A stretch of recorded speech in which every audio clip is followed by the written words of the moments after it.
అసలు నిశ్చితార్థానికి ఆడపిల్లని మగపిల్లని కలిపి కూర్చోబెట్టమని ఏ వేదం చెప్పింది, ఎక్కడ ఏ శాస్త్రంలో ఉందండి?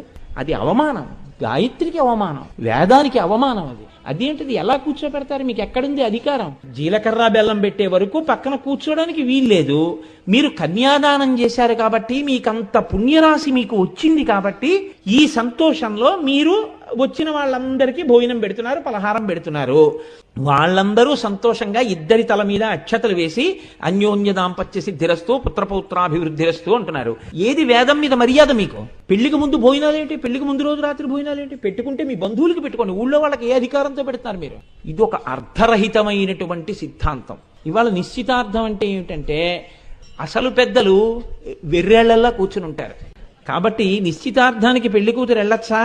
ఒక్క నాటికి వెళ్ళకూడదు. అది వైదిక తిరస్కారం, ధర్మశాస్త్రంలోనే ఉంది. దీనికి మాకు ఆచారం ఉందండి అంటే